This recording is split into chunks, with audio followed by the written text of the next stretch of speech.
Beloved friends, for countless generations, humanity has searched the heavens, the temples, the scriptures, and the far corners of the world, seeking the kingdom of God, believing it to be some distant realm attainable only through death, discipline, or divine favor. We have been taught almost instinctively to look beyond ourselves for the presence that gives us life.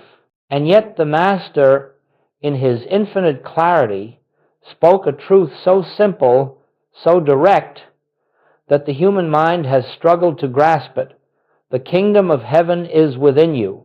This single truth, when understood, changes the entire nature of your spiritual journey. It removes the strain, the effort, the self-condemnation that so often accompany the religious quest.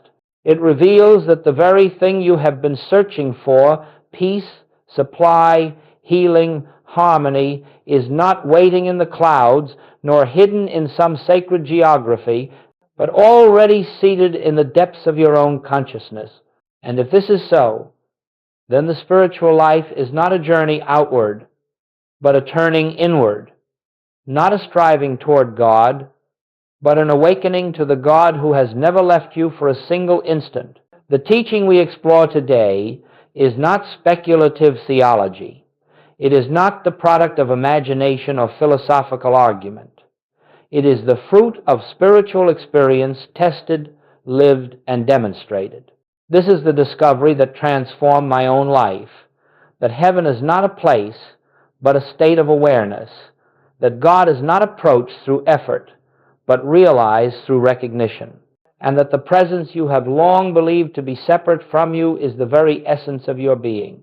And yet the Master, in his infinite clarity, spoke a truth so simple, so direct, that the human mind has struggled to grasp it. The kingdom of heaven is within you. With this recognition, we step together into a new dimension of understanding, a dimension where God is not a distant deity, but the living presence within you, where heaven is not a promise deferred, but a reality awaiting your awareness now. Let us look honestly, quietly, at one of the greatest misunderstandings that has shaped the spiritual life of humanity. For centuries, the kingdom of heaven has been presented as a place remote, reserved, and reachable only by a select few who fulfill certain conditions or survive certain trials. Heaven has been described as a realm to be entered after death, earned through behavior, or bestowed upon those fortunate enough to be chosen. And because of this deeply embedded belief, most seekers have naturally concluded that God must also be somewhere else, far removed from the immediacy of daily life. This misunderstanding lies at the root of nearly all spiritual frustration. It is the reason so many find themselves praying to a God who seems silent, waiting for a blessing that never comes, or striving for a holiness that constantly slips out of reach.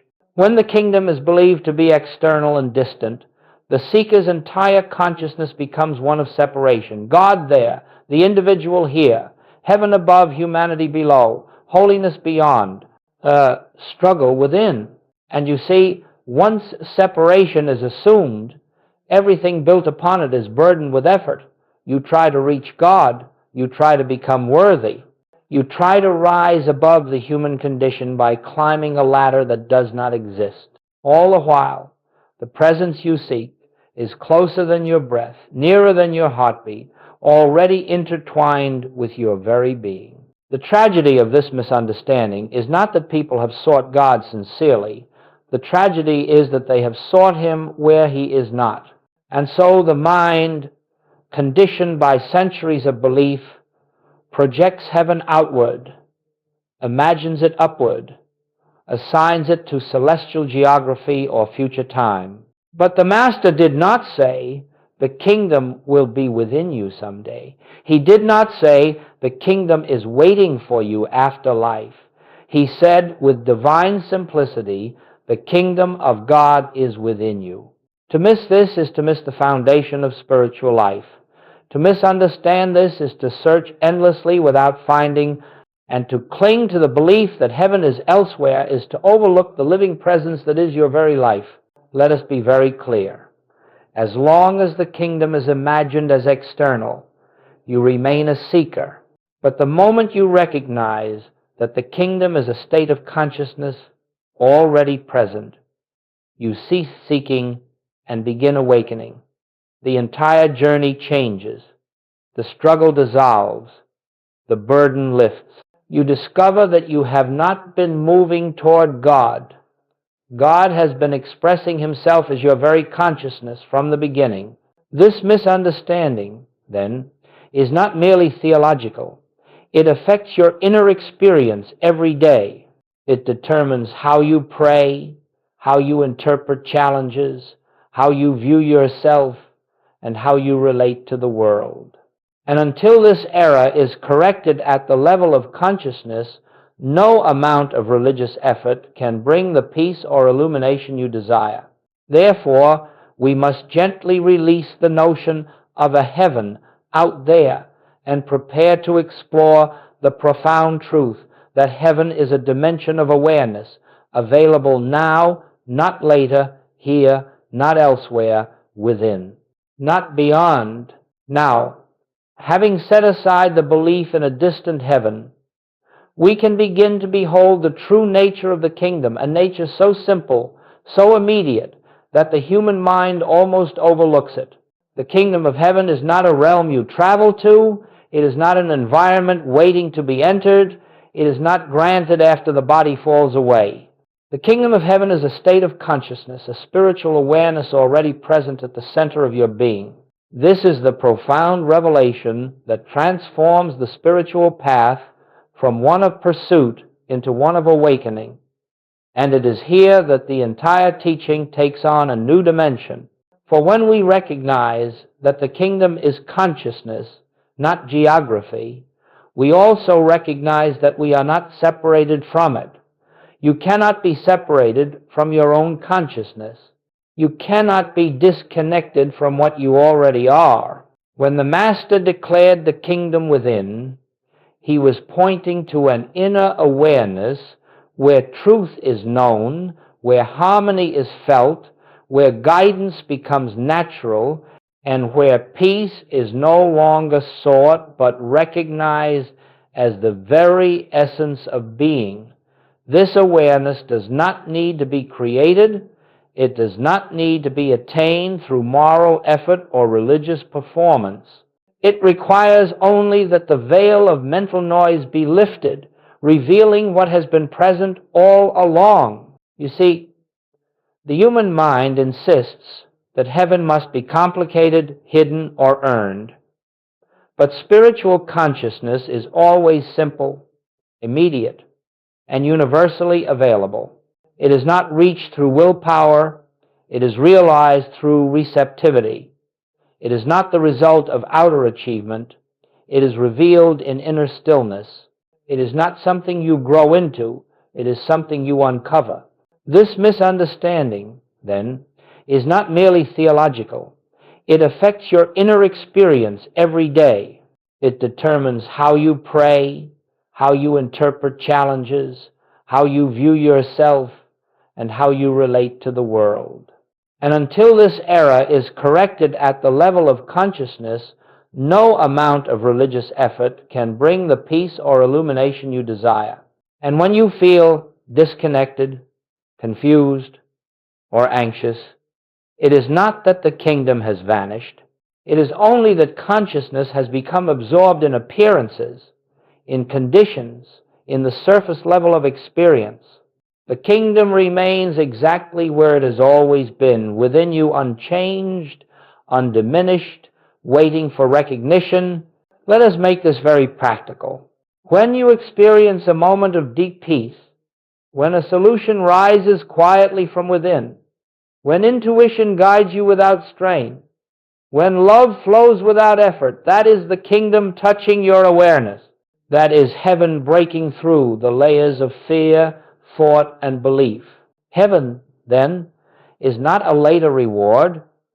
It is the dimension of life perceived when fear is quiet, when thought relaxes, when the heart becomes still enough to feel the presence that has always been there.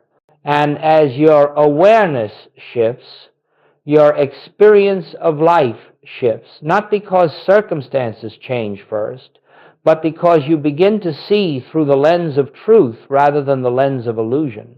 To embrace the kingdom as consciousness is to accept that you are already in the presence of God, not someday, not eventually, now. Joel Goldsmit often said that spiritual awakening is not the adding of something new to your life. It is the removal of that which obscures what is already eternally present. You are not moving toward God. You are awakening to the fact that God, the infinite consciousness, is the essence of your own being. In the kingdom of heaven, this inner spiritual dimension, there is no law of lack. There is no law of sickness. There is no law of conflict. These belong only to the realm of material perception, the world judged by appearances. But when consciousness rises above appearances, when awareness shifts from fear to recognition, you discover a universe governed not by chance or limitation, but by harmony, order, and infinite supply. Let us take this slowly, for it is the foundation of the entire path. Once we begin to recognize the kingdom of heaven as a state of consciousness, another profound truth reveals itself. This kingdom operates according to spiritual laws, not the laws of material belief. And until we understand this distinction, we remain confused by life's contradictions, believing that God sometimes heals and sometimes withholds, sometimes blesses and sometimes abandons. All of these contradictions arise when we try to interpret spiritual life through the lens of material logic. But when awareness opens to the kingdom within, a different order becomes visible. You discover that your supply does not come from the world but flows from the infinite source within. You find that your peace does not depend upon circumstances but upon consciousness. You realize that healing is not the repair of matter, but the revelation of spiritual wholeness that has never been touched by material conditions. Heaven, then, is not a later reward. It is the dimension of life perceived when fear is quiet, when thought relaxes, when the heart becomes still enough to feel the presence that has always been there. And as your awareness shifts, your experience of life shifts, not because circumstances change first, but because you begin to see through the lens of truth rather than the lens of illusion. Let us take this slowly, for it is the foundation of the entire path. Or take supply. In the realm of appearance, supply is limited, scarce, uncertain. But in the kingdom, supply is a spiritual function, an infinite outflow of ideas, opportunities, and guidance. When consciousness abides in the recognition of divine sufficiency, the outer world rearranges itself in accordance with that recognition. This is not magic, it is spiritual law. And relationships, how deeply people suffer in this area. They try to fix others, change others, persuade others. But in the kingdom, harmony is not achieved through effort, but through seeing the spiritual nature of the one before you. When you behold the divine presence where personality once stood, relationships transform sometimes outwardly, always inwardly. In material consciousness, you live as though outer conditions determine your well-being. Your income seems to come from your job. Your health appears to come from the body. Your safety seems dependent upon circumstances. And so naturally, fear arises. Anxiety becomes constant. Competition becomes necessary. Life becomes a struggle of self-preservation. Nothing external changes first. Consciousness changes. And the outer world reflects that shift. This is the essence of living in the kingdom. It is the quiet, steady awareness that spirit alone is cause, and that the visible world is effect. When you remain anchored in inner recognition, life begins to unfold with a grace and intelligence far beyond anything the human mind could design. This is why Joel Goldsmit always emphasized. You do not take God into the problem, you rise in consciousness above the problem. When you seek to manipulate outer conditions, you remain bound to material law. But when you enter the silence and recognize the presence, you rise to a higher dimension where harmony is already established. You cannot think your way into the kingdom. You cannot will your way into it. You cannot storm the gates through intensity or discipline. The kingdom is entered by becoming still enough, quiet enough, receptive enough to sense the presence that is always already there. It is not attained through activity. It is revealed when mental activity subsides. Joel Goldsmit called this the practice of the presence, and it forms the heart of all spiritual unfolding. It is not a technique, nor is it a formula. It is a turning inward to acknowledge that within your own consciousness, the divine is living its life as you. It is the recognition, simple, silent, profound. God is here, God is now, God is the essence of my being. So understand this. The inner kingdom has its own laws, and these laws are always in operation. You do not make them work, you do not activate them, you merely align with them by raising consciousness above fear, judgment, and material dependence. When you dwell in material consciousness, you experience the conflict of that level. When you dwell in spiritual consciousness, you experience the harmony of that level. Begin each morning not by rushing to your tasks, not by reaching for your phone, but by allowing a moment of stillness to open within you. Sit quietly. You need not close your eyes unless it helps. You need not speak. Simply rest in the awareness. The kingdom of heaven is within me. The presence is my life. Do not try to feel anything. Do not wait for emotion. Do not seek an experience. Merely acknowledge truth. You cannot think your way into the kingdom. You cannot will your way into it. You cannot storm the gates through intensity or discipline. The kingdom is entered by becoming still enough, quiet enough, receptive enough to sense the presence that is always already there. It is not attained through activity. It is revealed when mental activity subsides. Throughout the day, return to this recognition frequently. When you face a difficulty, pause not to ask God to fix the problem, but to remember that the kingdom is within you and that spiritual law governs all true activity.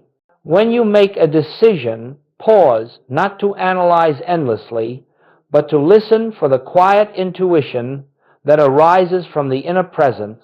When fear or anxiety appears, pause not to fight them, but to rest in the truth that beneath every appearance, divine harmony is intact. This is how one enters the kingdom, not through extraordinary spiritual feats, but through simple, continual recognition. In the evening, again return to stillness. Review your day, not with judgment, but with awareness. Notice where you live from fear and where you live from peace. Notice moments where the presence seemed near and where it felt distant. Both are part of the journey. Both teach. Both gently bring you back to the truth that the kingdom is not something you visit. It is something you remember. This is how one enters the kingdom, not through extraordinary spiritual feats, but through simple, continual recognition. Eventually, you discover that stillness is not a practice you perform. It becomes the natural resting place of your being. You begin the day in the kingdom. You move through the world with the kingdom. You return to rest in the kingdom. And in time, you realize that you never truly left it. You had only forgotten. This is the way into the inner kingdom. Quiet recognition of what already is, and stillness that allows it to reveal itself. Up to this point, we have spoken of the kingdom as an inner state, a spiritual realm of consciousness that is present regardless of outer conditions. But unless this understanding becomes practical, unless it touches the details of your daily life, it remains an abstraction, And so we must look at how the kingdom expresses itself when consciousness shifts, how the invisible becomes visible, how inner awareness becomes outer experience. We must be very clear. The purpose of spiritual realization is not to improve the world of appearances. It is not to manipulate conditions or achieve certain results. The purpose is awakening itself, yet as consciousness awakens, life naturally reflects that awakening, just as the calmness of a lake reflects the sky more clearly than turbulent waters. Outer demonstration is the effect. Spiritual recognition is the cause. Let us take a few areas where this becomes unmistakably evident. Health. In the material outlook, health is seen as a condition of the body.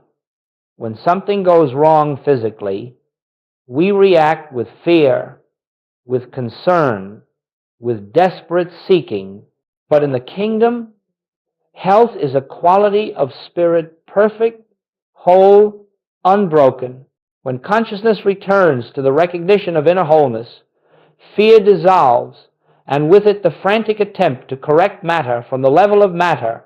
You turn inward, quietly acknowledging, the life of God is the life of my being. Now, as we speak of living in the kingdom consciousness, it may seem as though once this truth is recognized, all fear, all confusion, all human difficulty should simply fall away. But the spiritual path does not unfold in a straight, uninterrupted ascent. It unfolds in cycles, moments of light and moments of forgetfulness, moments of clarity and moments of obscurity. And if you are unaware of this natural rhythm, you may mistake these fluctuations for failure, but they are not failure. Let us take a few areas where this becomes unmistakably evident. Finances. In the world, supply is believed to be external, coming from jobs, markets, people, or circumstances. And so anxiety governs the economic life of nearly every individual. But in the kingdom, supply is understood as consciousness expressing itself. Ideas flow, opportunities appear, guidance emerges, not through striving or manipulation, but through quiet receptivity. When you rest in the truth that divine abundance is the nature of your being, you stop grasping, fearing, and forcing. You become open to the infinite ways in which the universe can provide. Again, this is not magic. It is not the pursuit of wealth. It is the recognition that your good is not dependent on the shifting forms of the world, but arises from the infinite source within your own consciousness. Up to this point, we have spoken of the kingdom as an inner state, a spiritual realm of consciousness that is present regardless of outer conditions.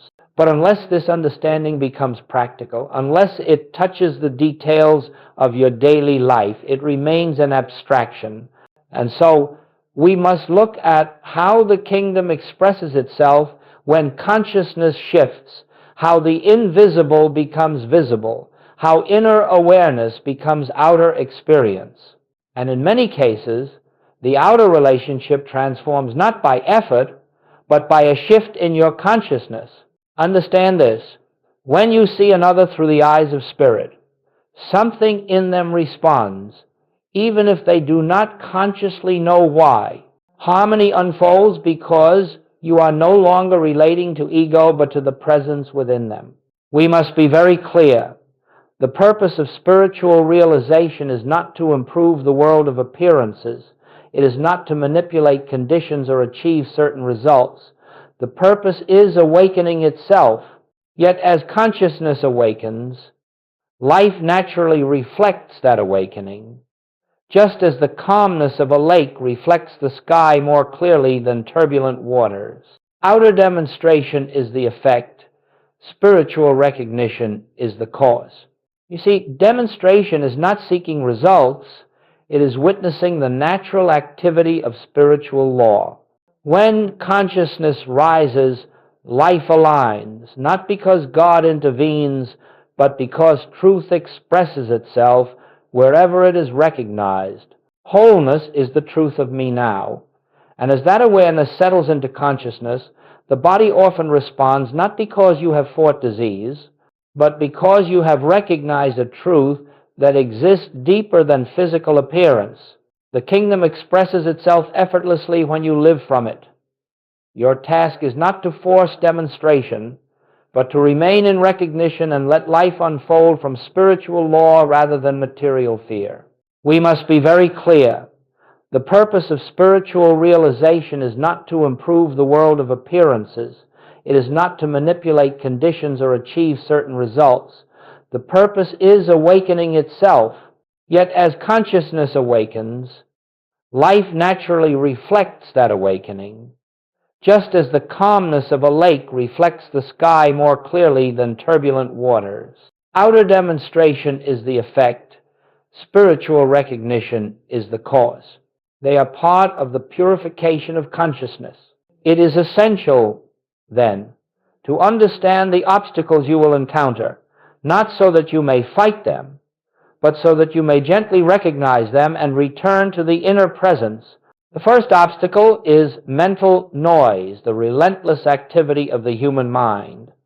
The mind has been conditioned for decades, even generations, to view the world through fear, judgment, and reaction. It is accustomed to solving problems, defending itself, seeking advantage, and avoiding loss. When you attempt to enter stillness, the mind often rebels. It insists, do something, fix something, think harder. It pulls you back into the world of appearances. Do not fight this. Fighting the mind only strengthens it. Instead, observe its activity with compassion as you would a child who has not yet learned to be still. Let the thoughts pass without granting them authority. Awareness itself dissolves their power. The second obstacle is emotional momentum. When fear, anger, or sadness arise, the tendency is to identify with them, to believe they are your true state. But emotions are simply waves generated by past conditioning. They are not spiritual truth, and they have no law to sustain them. When they arise, acknowledge them gently. This is a passing emotional movement, not the reality of my being. In that recognition, they lose their grip. The third obstacle is expectation, the subtle belief that spiritual practice should quickly produce noticeable results. When nothing dramatic occurs, the mind whispers, "This is not working." But the kingdom is not revealed through spectacle. It is unveiled quietly, steadily, like dawn spreading across the horizon. Expectation binds you to results. Recognition frees you from them. The fourth obstacle is returning to the world for reassurance. You may have a beautiful moment of peace, but soon you check your body to see if it is healed. Check your bank account to see if supplies appeared. Check a relationship to see if harmony has manifested. In that instant, consciousness slips from spirit back to appearance.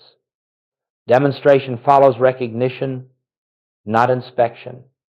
Your task is to remain centered in truth, not to monitor results. The fifth obstacle is self-judgment. This may be the most subtle of all. When you forget your practice, when you react in anger, when you fall into fear, the mind quickly condemns. You see, you are not spiritual enough. You will never awaken. But judgment is never the voice of spirit. Judgment is the echo of the human mind. The kingdom never withdraws from you. You simply become temporarily unaware of it. And the instant you return to recognition, even clumsily, even weakly, the presence meets you there without hesitation. The sixth obstacle is using truth as a technique to fix problems. When you declare spiritual truth in order to change conditions, you are still bound to material consciousness. Truth spoken as a means to an end is not truth. It is manipulation. But truth recognized for its own sake, without agenda, unfolds as harmony in its own way, in its own time. Wholeness is the truth of me now. And as that awareness settles into consciousness, the body often responds, not because you have fought disease, but because you have recognized a truth that exists deeper than physical appearance. When obstacles appear, do not resist them, do not judge them, do not analyze them. Simply return again and again to the inner kingdom. Every return strengthens awareness. Every return lifts consciousness. Every return dissolves a layer of illusion. The kingdom has never left you. You simply wander from it in thought, and every moment of recognition brings you home again. As you continue in this practice of recognition, sometimes steady, sometimes faltering, something begins to unfold within you. Not suddenly, not dramatically, but quietly, like the slow blooming of a flower at dawn. The kingdom of heaven, which at first felt like a fleeting glimpse or a momentary experience, begins to establish itself as the underlying atmosphere of your life. You start to live not occasionally, but increasingly from a center of spiritual awareness rather than from the surface fluctuations of the human mind. This transformation, because it is deep and authentic, does not happen overnight. It is not the result of intense effort nor the reward for spiritual performance. It is the natural ripening of consciousness as it turns again and again toward the inner presence, just as a compass turns unfailingly toward the north. At first, the turning must be intentional. Later, it becomes spontaneous. Finally, it becomes inevitable. In the early stages, you may find yourself slipping often into fear, reacting to circumstances, becoming entangled in the world's noise. But with each return to silence, with each moment of recognition, something in you strengthens. The grip of fear loosens. The intensity of reaction diminishes. The world no longer holds the same authority over your peace. Gradually, your consciousness undergoes a profound shift. Instead of seeking God in moments of crisis, you find yourself sensing the presence in the quiet ordinariness of daily life. Instead of praying for solutions, you live from the awareness that the infinite source is already within. Instead of trying to change the outer world, you rest in the realization that spiritual law governs all true activity. You begin to notice subtle changes.